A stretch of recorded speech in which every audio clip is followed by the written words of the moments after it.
Hey guys, this is Eric Broadus again, back with another video, continuing with the series of the different promotion systems within the different branches of service. Today I'll be covering the Navy promotional system, and I'll be using my cards. Starting off with the Navy's promotion system, your lowest rank is your E1, which means that's a slick sleever. That means a seaman that has a seaman basic, has no stripes at all.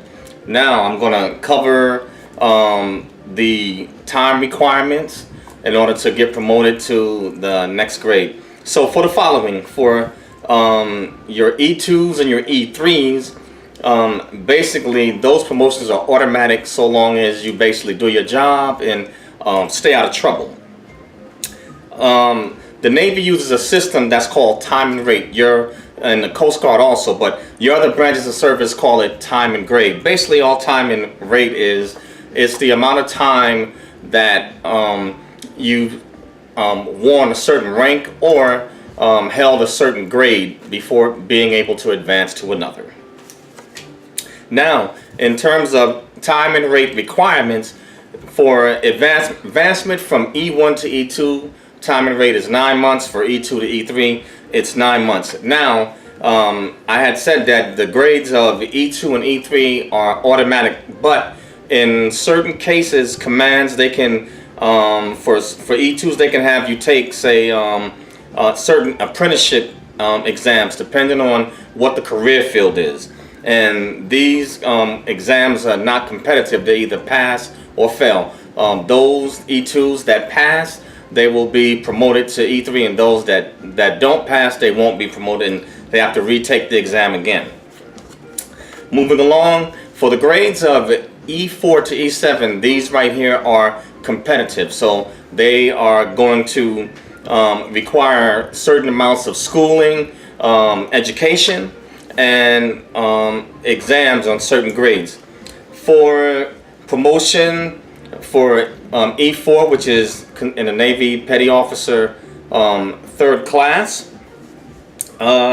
your time and rate must be approximately 6 months.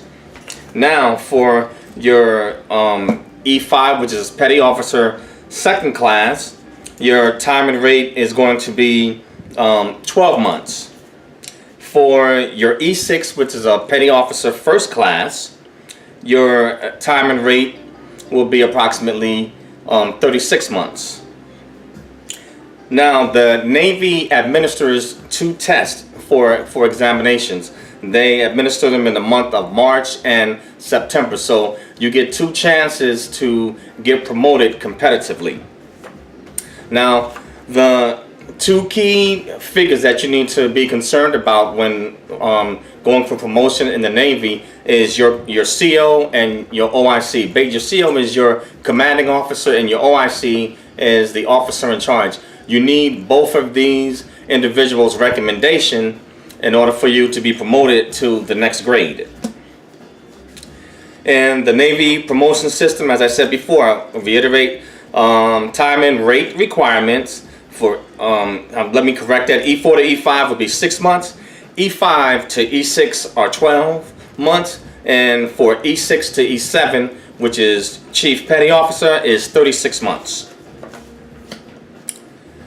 Your time and rate requirements for E3 to E4 is 6 months, E4 to E5 is 12, and again E5 to E6 is 3 years, E7 will be 36 months. Some E3s must be rated before they can make E4. What that means is that you have to complete some type of Navy educational requirements. This either requires you to go to A school, or for those that don't know what that term is, I'll just use the Naval Education, Training, and Professional Development and Technology Center. So these are training schools, and the individual that is seeking to make E4, that's going from E3 seeking to make E4, they have to complete or graduate from this Navy Technical Training Center.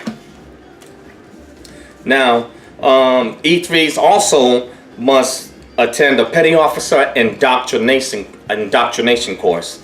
In the other branches of service, we consider these leadership schools. So with the Air Force would be Airman Leadership School. The Navy and Marines, they're going to be like either considered like BNOC, which is basic for non-commissioned officers. But for the Coast Guard and Navy, it'll be Petty Officer Indoctrination course. Now, any branch of the service can attend their sister school. So you may have, say, a E3 from the Coast Guard or Navy. They can attend, say, the Airman Leadership course, or they can attend, say, what's considered BNOC for the Navy and Marines. So it's pretty much, they teach the same thing, but each branch of service has a different name for it. But pretty much it's the same thing, and they cover all branches of service. So you can, if you are in another branch of service and you need specific military education to get promoted, you can attend a sister service school. For E5s, for E4s seeking to be promoted to E5, they must complete the Petty Officer Second Class Leadership Training course. For E6s seeking to make E6s, which are Petty Officers First Class, seeking to make Chief, they have to attend Petty Officer First Class Leadership Training course. And for those going for the grade of E7, which is Chief Petty Officer, they must complete the Chief Petty Officer Indoctrination course. Now, E5s and E6s may be eligible for a 12-month waiver, meaning that for those particular grades, the Navy can give you a waiver. So instead of you having to, you can test basically a year. You can take a year off of your actual normal time and get promoted quicker. Now, the United States Navy uses a system which they tally up for a total combination of points. They use time and service, time and rate, and performance evaluation. Your time and service is the time you began military service up to your current date. Your time and rate is the time that you've held a specific rank or a pay grade for a certain amount of time. Now, thirdly, you have performance evaluations. The Navy performance evaluations, they range from a 2 all the way up to a 4. Now, E4s and E5s can also be promoted on what's known as promotion not advanced, meaning that those individuals testing in the grades of E4 to E6, if you don't make the cutoff, say for one cycle, what happens is the Navy you accrue a certain amount of points for those that didn't make it, and what that does during the next testing cycle, that helps, those points are added to your overall promotion score, and they help you make the cutoff the next time. Okay, the maximum amount of performance points for evaluations for the following grades. For E4s, the max they can get for E4s and E5s is 64 points, and that equates to 36% of their total score. So as I said earlier, your score is based off what you score in the exam, your time and rate, your time and service, and awards and decorations and medals. For E6, the max is 114 points that you can get on the evaluation, and this equates to 50% of your overall score. For E7s, the max is 120 points, which equates to 60% of your overall score. Your time and rate is only worth about 1% for E4s and E5s of your total score.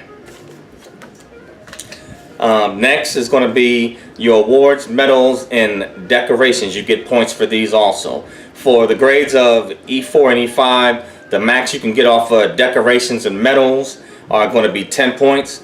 For E6s, it's going to be 12 points maximum, and for E7 and above, there are 0 points. You don't receive any points for your awards, medals, and decorations. Now, next for E7, the grades of E7, E8, and E9.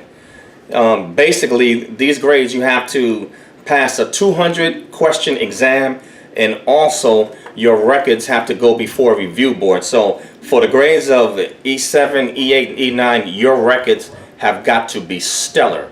Only a certain the top percentages are going to make definitely E8 and E9, but E7 with the Navy was what I found was a bit different from some of the other branches of service, where you don't just test, your records have to be reviewed on the board. So you want to make sure that your evaluations are above, I mean, they have to be superb in order for you to make the cutoff and pass the review board.